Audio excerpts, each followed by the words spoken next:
The Museum of Newport Irish History was founded in 1996, and we currently have over 250 members. The museum was founded with the purpose and goals of collecting, preserving, and displaying photographs, letters, documents, artifacts, and oral history that trace the chronology of Irish immigration and settlement in Newport County and the social and cultural impact of this immigration on the community as a whole. The map displays the original 4 counties of Ireland: Ulster, Munster, Leinster, and Connaught. And the 32 counties currently are also shown, and the Newport area has had immigrants from all 32 counties.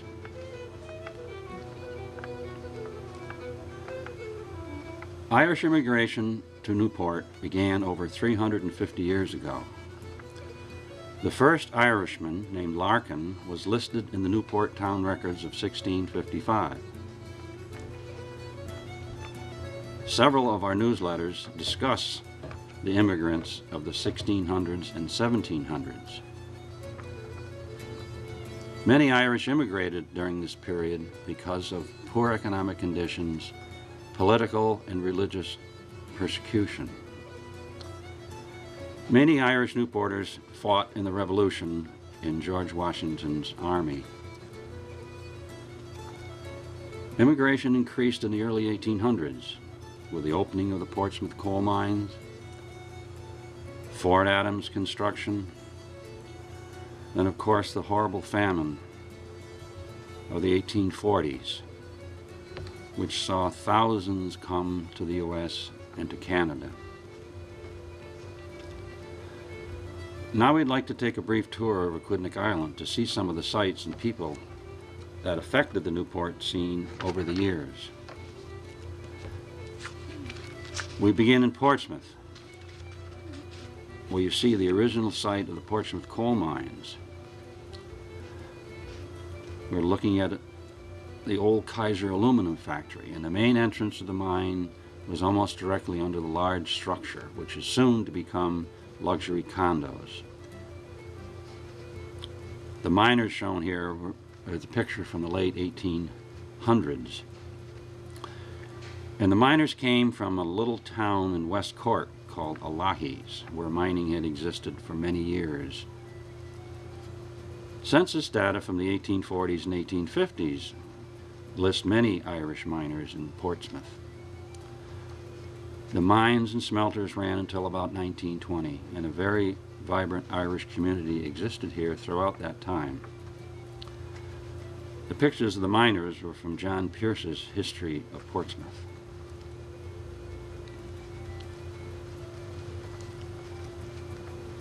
We see here, of course, Fort Adams, one of the construction projects that brought so many Irish here to work on the island.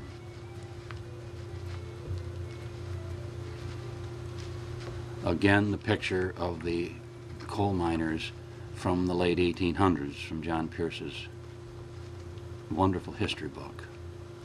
In Middletown, we see the wonderful restored home of George Berkeley, the brilliant philosopher who came to this area in 1729 from Ireland, hoping to start a college to train Native Americans. He wrote a number of his famous treatises here, and he left his considerable library to Yale when he left the country in 1731 to return to Ireland.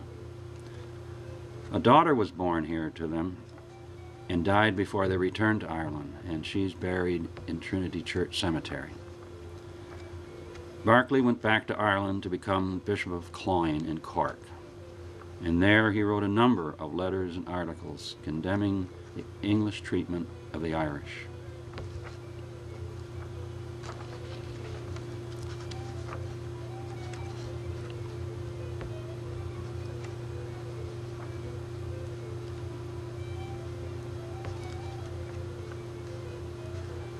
The Berkeley Society continues to meet here in Newport every 4 years, and alternately 4 years in Ireland. don't fail to visit this beautiful, beautiful home of Barclay called Whitehall in Middletown.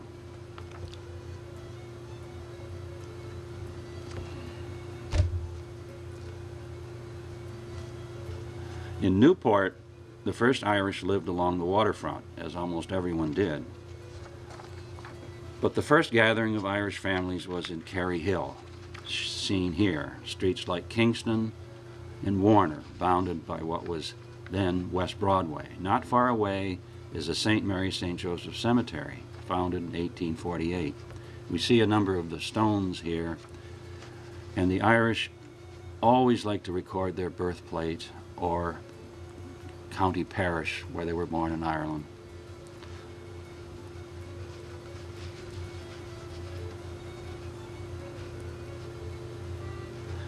Also near Cary Hill is the Barney Street Cemetery, shown here at the corner of Mount Vernon and Barney Street. It was the site of the first Irish Catholic parish in Rhode Island, founded in 1828, when the Boston Archdiocese purchased the Elijah Trevitt Schoolhouse, the small 1809 building that was converted into the church and dedicated to St. Joseph in 1828. This was replaced in 1837 by a larger Gothic wooden structure. You see several of the stones here at the cemetery. The map of 1857 shown here shows the location of the 1837 church at the corner of Mount Vernon and Barney. Also, the 1809 structure, the first church, was moved to 19 Sherman Street.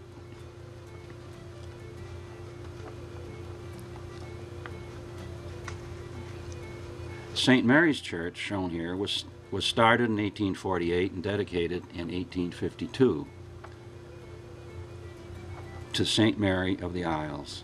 The photo shows the old Bath Road before Memorial Boulevard was built. And of course, St. Mary's was the site in 1953 of the John F. Kennedy-Jacqueline Bouvier wedding.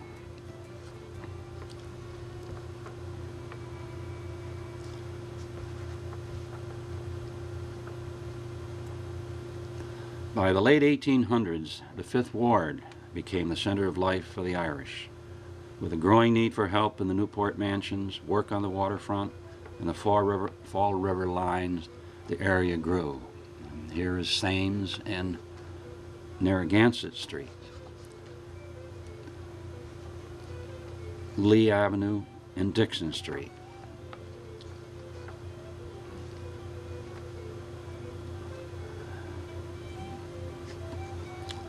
The Galvin family arrived in 1844 to start landscaping gardening business. The original 1850 cottage here stands at the corner of Dearborn and Spring Street, shown here. Fort Adams construction started in 1824 and went on until 1857, employing upwards of 400 Irish workmen. The museum plans to have its first museum site here in a few years. With the beginning of the reconstruction of the officers' quarters by Fort Adams Trust, we'll be working with the Trust to have space here for our displays, census information, and so on.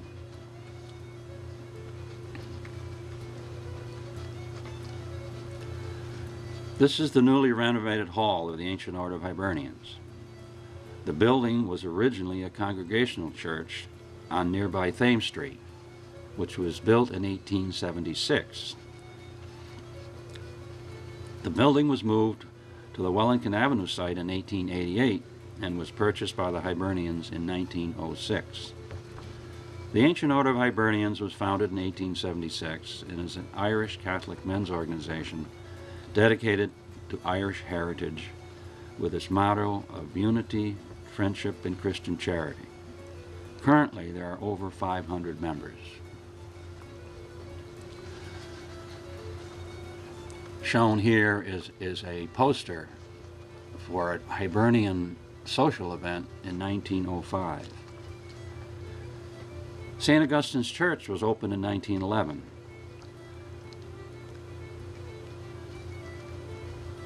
The new church was needed to serve the Fifth Ward area. And here you see many beautiful stained glass windows dedicated by the Irish of the Fifth Ward, and those windows should not be missed. A plaque to Joseph Martin, a longtime political figure, alderman, councilman, is nearby at the corner of Carroll and Harrison.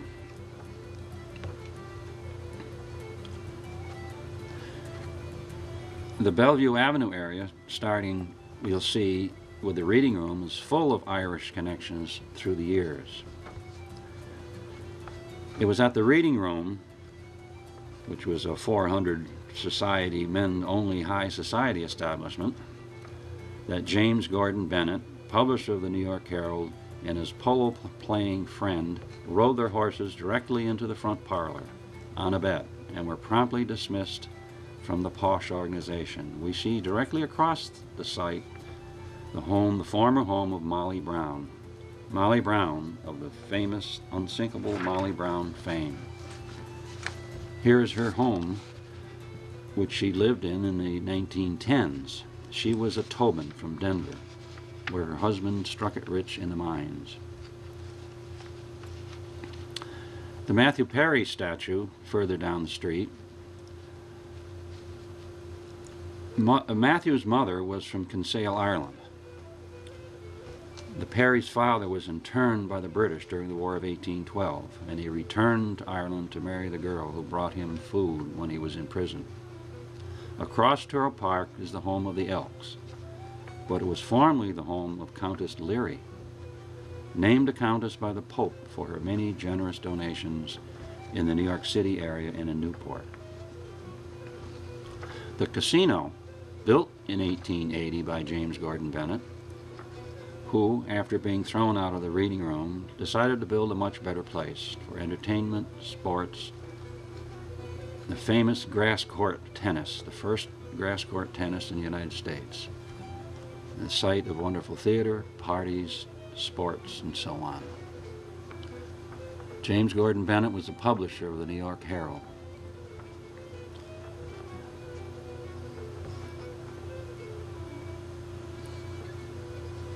Just down Bellevue Avenue, taking a left on Narragansett, at the end is 40 Steps, which became the social gathering spot for the Irish servants from the many mansions along Bellevue Avenue. The Irish would gather each Saturday night, the night off, to sing, dance, socialize, and romance.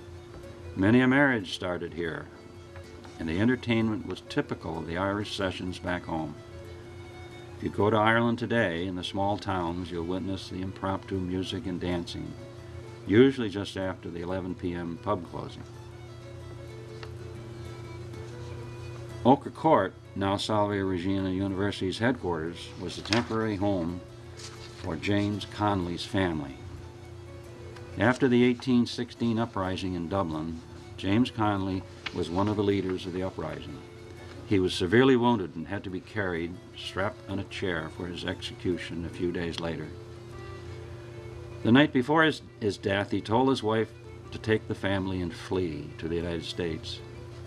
They came later that year to Newport, where the Irish servants put them up for the winter. In the 1970s, his daughter recounted that time in a talk at the school.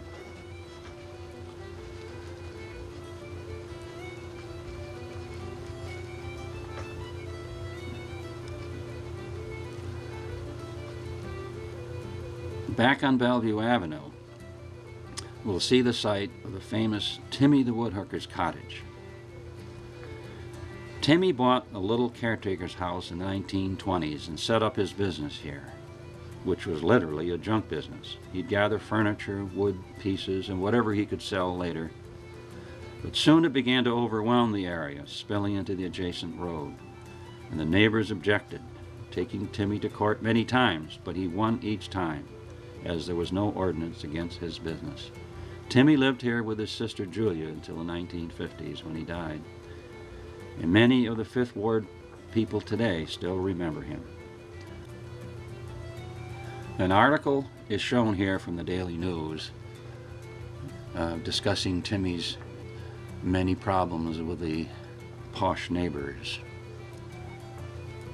This was published in the 50s. Right across the street is the Flower Cottage. In the early 1900s, this was a florist shop run by Ned Leary, and just down the street was the Payne Whitney Mansion, now gone, and the estate manager there was for many years was Michael Murphy.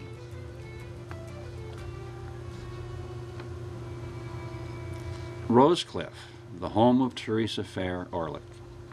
Teresa was the daughter of James Fair of Ulster. He struck it rich in a Comstock lode and has sent his daughter east to marry into society. And she did indeed, and was one of society's leaders in Newport for years.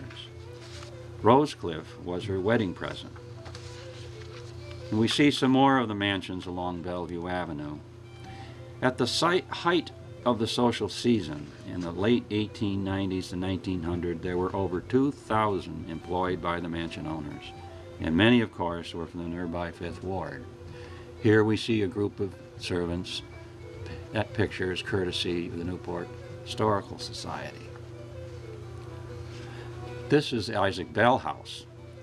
Incidentally, James Gordon Bennett's sister married Isaac Bell. This fine granite mansion at the end of Bellevue Avenue was built by an O'Brien. He was a direct descendant of Brian Boru. The name Inchiquin comes from the baronial home of Lord and Baron Inchiquin of Cork. The O'Briens were one of the most powerful of the families during the 1500s and 1600s.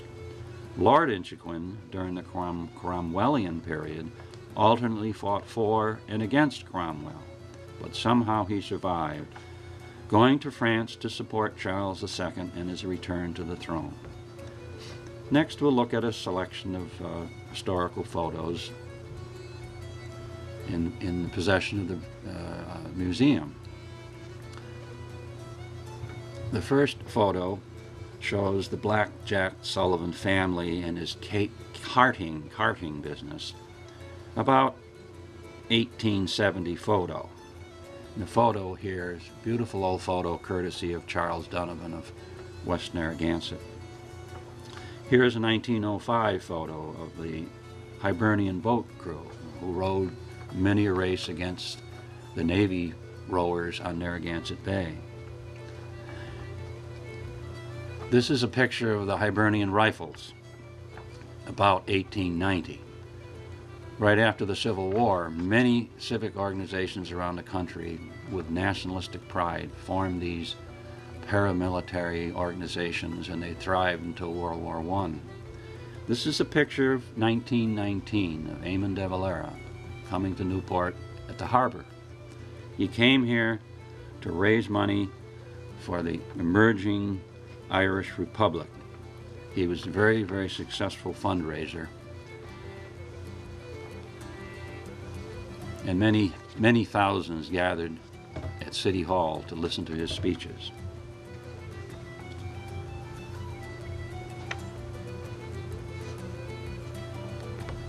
This is a picture of Patrick Boyle, the first mayor of Irish descent in 1895. He served 16 terms off and on and died in office in 1923. There have been 11 mayors of Irish descent since. The next picture is a cover of the book by John Quinn of Salve University, Father Matthew's Crusade. Father Matthew began his Total Abstinence Society crusade in Ireland in the 1830s and was very successful until the 1840s famine period, after which he came to the United States, and many societies were started here. One in Newport was very successful, running from the 1800s until the 1930s. The Irish were very proud, have always been proud of education. And here we have several pictures of De La Salle graduating classes, 1935 and 1936.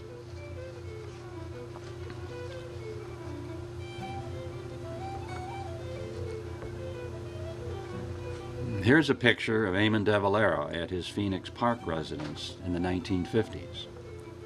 With him are Newporters Tom Brady and his son, J.T. O'Connell, and Raymond Lynch. This is a photo of 4 Irish mayors taken about 1990 at the Hibernian Hall. On the left, Dennis Shea. Next to him, Harp Donnelly, then Bob McKenna, and Dave Roderick. Oh yes, his mother was Irish. Here's another picture of mayor and former mayors all gathering for the 350th anniversary of Newport. Mayors Kirby, Shea, Donnelly, McKenna, Roderick. Councilman Winthrop is also shown, among others.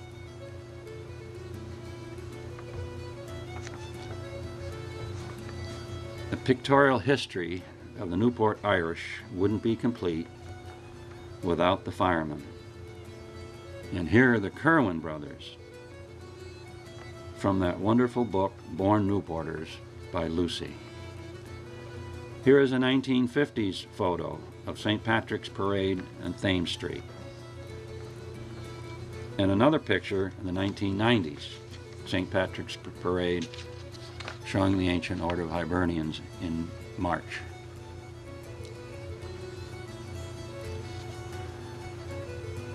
The Museum of Newport Irish History publishes a quarterly newsletter.